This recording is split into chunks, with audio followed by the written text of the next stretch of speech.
2008ko krisi ekonomikoak eragin handia izan zuen hurrengo urteetan, eta Europar Batasuna kinkalarrian jarri zuen. 2016an, Erresuma Batuak Batasuna uztea erabaki zuen.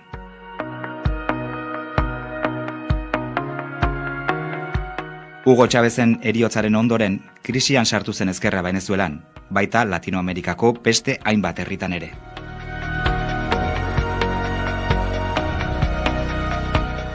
Gertuago, Mediterraneo inguruan, Arabiar Udaberria izenez ezagututako matxinada zabaldu zen, hamarkadaren hasieran.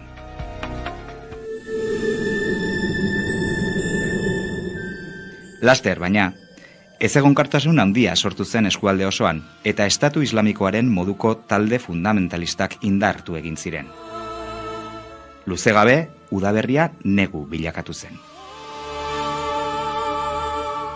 Testuinguru hartan, gerrak piztu ziren hainbat herritan. Siriako gerrak hamarkada osoa markatu zuen, eta 1 milioi pertsona migratzera behartu zituen. Siriako errefuxiatuak herrialde txiroetako bizi baldintza gogorrek eta gerrek eragindakoei gehitu zitzaizkien, eta aurrekaririk gabeko krisi migratzailea sortu zen.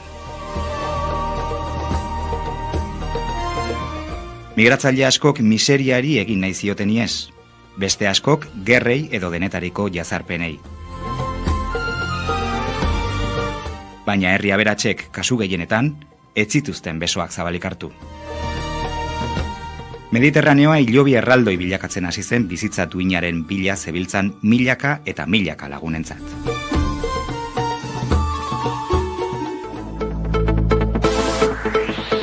Migratzaileen tragediatik urrun, aurrerakuntza zientifikoen eta teknologikoen erritmoak zorabiagarria izaten jarraitu zuen. Interneten erabilera masifikatu egin zen. Sare sozialen ezarpen abiada bizitu egin zen, eta errealitatearekin erlazionatzeko modua aldatu zuen.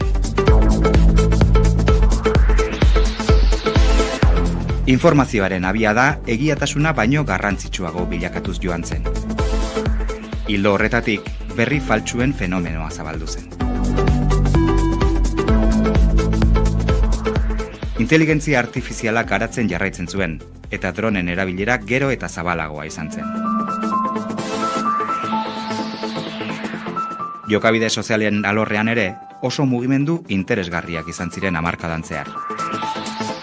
LGTB kolektiboaren eskubidei dagokienez, aurrera pauso garrantzitsuak eman ziren herrialde askotan. Feminismoak bere aldetik, agenda politikoaren erdialdera iristea lortu zuen. Urte askotako borrokaren ondoren, isiltasuna iraganeko kontua bilakatzen hasia zen.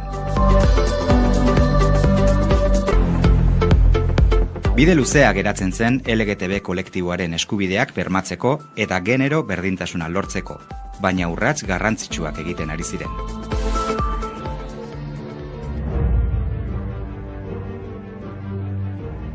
eta 2010ko hamarkadan, berotze orokorra gero eta nabarmenago egiten joan zen. Klima aldaketaren eragina gero eta argiagoa zen eta garaiko arazorik larrienetakoa bilakatu zen. Aldi berean, katastrofe naturalak milaka hildako utzi zituzten. Japoniako lurrikarari Fukushimako istripu nuklearrak gehitu zitzaion.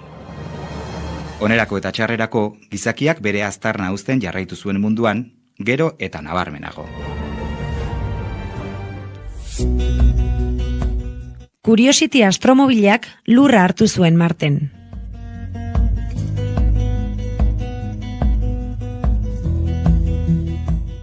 Liu Yang lehenengo emakume astronauta bilakatu zen.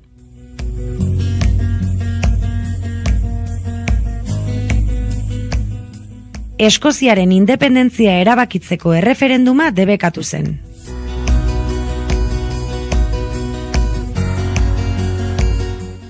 Dilma Rousseff Brasilgo presidente hautatu zuten bigarrenez.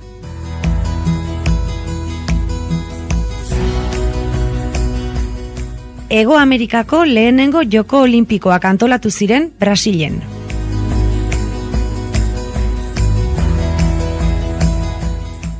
Martxoaren 8an, emakumeen nazioarteko lehenengo greba deitu zen.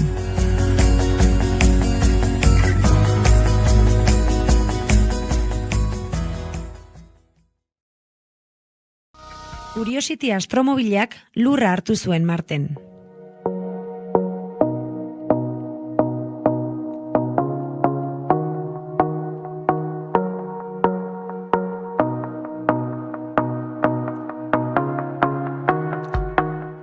Liu Yang lehenengo emakume astronauta bilakatu zen.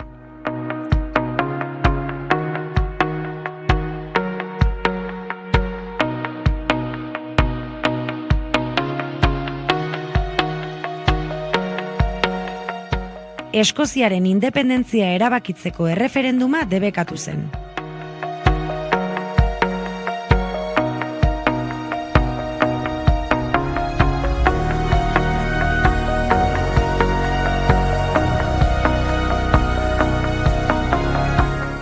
Dilma Rousseff Brasilgo presidente hautatu zuten bigarrenez.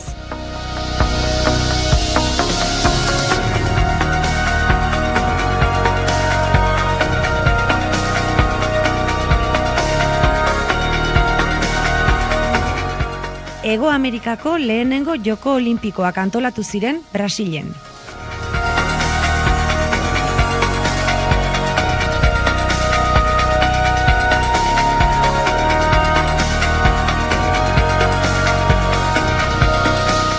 Martxoaren 8an, emakumeen nazioarteko lehenengo greba deitu zen.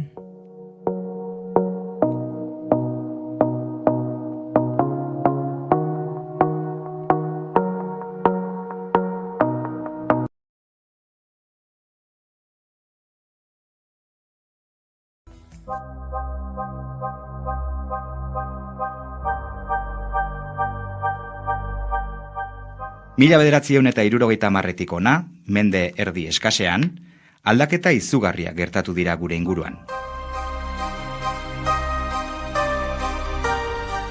Teknologiak eta zientziak gizakion bizitza errazteko urratsak egin dituzte, abiada zorabiagarrian.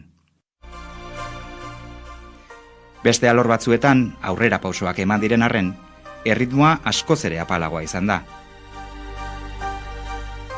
Eta badira, gizakion eraginaren ondorioz, norabide okerrean doazen hainbat alor ere. Gizakia milaka eta milaka urte zibili da lurrean, urratsez urrats, oztopoak gaindituz. Beti aurrera, gero eta azkarrago. Aurrera eta azkar bai, baina nora iristeko.